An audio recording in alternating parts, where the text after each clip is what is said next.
Yo guys, so welcome back to a brand new video here today, and something a little bit different once again, and a video I've been meaning to make for a little while actually, and it got reminded to me via some comments on my channel, and I thought I'd make it here today because I really want to try and do this before it gets a little bit too late, and hopefully things can be addressed for F1 2020. But for me, there is the one thing that has been bothering me lately on career mode, and it's something that I feel like hasn't been mentioned that much in various videos where people talk about what should be improved for future F1 games, and I feel like this one is quite important. So as you guys are aware, I am a career mode player at heart, and career mode does have 10 seasons. I'm currently in season 5 of my current career mode, about to start season 6, and things have kind of stagnated a little bit. Reason being is because every car on the grid is almost maxed out in terms of pace, and that's a problem in itself, because the fact that all the cars are almost maxed out means obviously no more upgrades can happen, and the field isn't going to change much, and there are certain cars that are coded to be faster than others. For example, the Racing Point is the best car on the entire game in terms of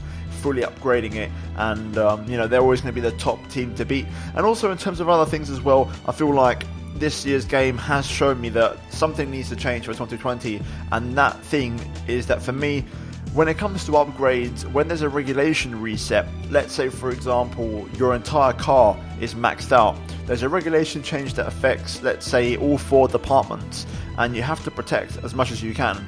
What will happen is you will protect X amount of parts, and you will progress into the following season. Once you rock up at Australia, you will see your R&D tree. It probably will be incomplete, but those upgrades that you have to do again to max out the R&D tree only cost half the price, which is good and bad. Obviously, as a player, it's good because it means you can progress and recover really quickly. The bad news is it means that by the end of the season, you're back again once to a fully maxed out car, which should be a process which takes a lot longer in theory. So what I'm trying to say with this video is, for me, the one thing that needs to be addressed and eradicated from the F1 game, or fixed or patched, whatever it may be, is when upgrades get taken away via regulation change, they shouldn't cost half the price. They should still be full price, because if we speak and think logically here for a moment, if we take the real life sport, when there's a regulation reset in the sport, that will happen, and most notably things will change quite aggressively when it comes to parts of the car, whether it be a wider front wing, a higher rear wing, a complete revamp like in 2021 or back in 2017 or back in 2014. You get the point.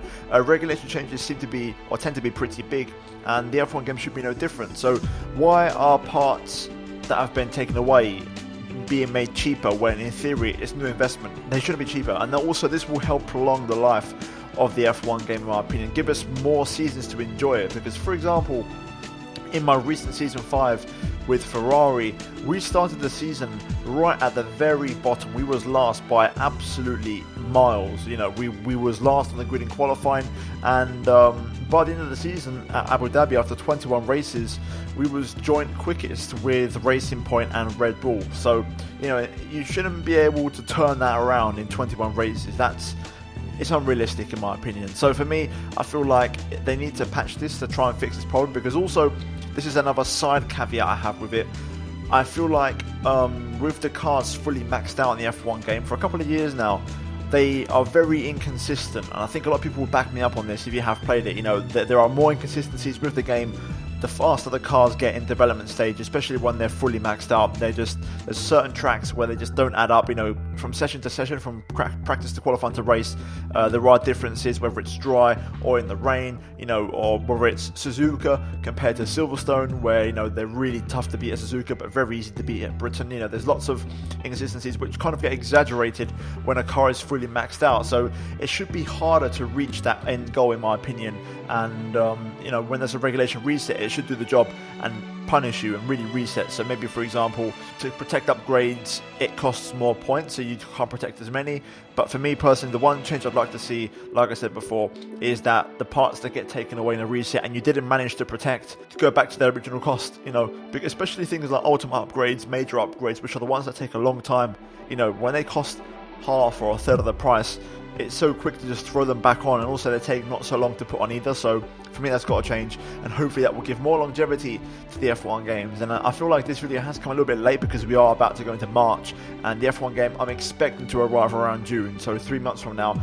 But having said that, I don't consider this to be a major thing. It's just a small patch to increase the R&D value and points, the cost of the parts once the R&D reset takes place. But guys, that's it from me today. Just a short one on this. I'll have another video later on today in terms of content. I'm not quite sure what it will be right now, but hopefully you guys enjoy it nonetheless. But if you guys enjoyed this video, drop a big fat like on it, and also subscribe if you are new, guys, for daily Formula 1 and also MotoGP content. So please do click the red box down below, guys, and also turn notifications on the right hand side of the subscribe button to not miss out on any future content from me. And also finally check out these two videos on your screen, guys, if you have missed them by chance, as I greatly appreciate it, as I'm trying to push on and try and get the channel on into 2020 and try and improve things this year. But guys, that's it from me here today, and I'll see you in my next video very soon. But until then, it's goodbye from me.